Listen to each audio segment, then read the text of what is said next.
Pan India star Prabhas వరుసగా సినిమాలు చేస్తూ బిజీగా ఉన్నాడు. తాజాగా ఆయన నటిస్తున్న స్పిరిట్ సినిమా గురించి ఆసక్తికరమైన వార్త ఒకటి బయటకు వచ్చింది. ఈ చిత్రంలో ప్రముఖ దర్శకుడు త్రివిక్రమ్ కొడుకు పనిచేస్తున్నాడని టాలీవుడ్ వర్గాల్లో చర్చ నడుస్తోంది. పాన్ ఇండియా స్టార్ ప్రభాస్ వరుసగా సినిమాలు చేస్తూ బిజీగా మారిపోయాడు. గతంలో ఏడాదికి ఒక్క సినిమా మాత్రమే చేసే ప్రభాస్ ఇప్పుడు డిమాండ్ పెరగటంతో వరుసగా కొత్త ప్రాజెక్టులను ఒప్పుకుంటూ ముందుకు సాగుతున్నాడు. ప్రస్తుతం రాజాసాబ్, కల్కి 2898 AD వంటి సినిమాలు చేస్తున్నాడు. ఇప్పుడు ఆయన మరో క్రేజీ ప్రాజెక్ట్ అయిన స్పిరిట్ కోసం సిద్ధమవుతున్నాడు. ఈ సినిమాకు సందీప్ రెడ్డి బంగా దర్శకత్వం వహించనున్నారు. అయితే ఈ సినిమాకు సంబంధించి ఓ ఆసక్తికరమైన వార్త సినీ వర్గాల్లో చక్కర్లు కొడుతోంది.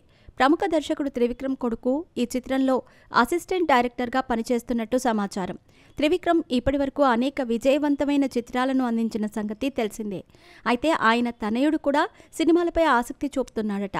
ఇప్పటికే విజయ్ దేవరకొండ కింగ్డమ్ సినిమాలో అసిస్టెంట్ డైరెక్టర్గా పనిచేశారని సమాచారం.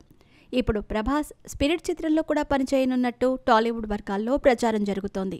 ప్రస్తుతం ప్రభాస్ వరుసగా చిత్రాలు పూర్తి చేసేందుకు పాటుపడుతున్నాడు. ఇటీవల విడుదలైన సలార్ ఘన విజయం సాధించగా కల్కి కూడా భారీ అంచనాల మధ్య విడుదలకు సిద్ధమవుతోంది. మరోవైపు రాజాసాబ్ షూటింగ్ దశలో ఉంది. స్పిరిట్ మూవీతో మరోసారి ప్రభాస్ తన నటనా ప్రతిభను చూపించేందుకు సిద్ధమవుతున్నాడు.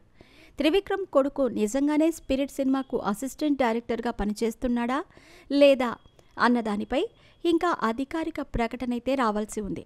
కానీ ఈ వార్త ఇప్పుడు సినీ అభిమానుల్లో ఆసక్తిని పెంచుతోంది.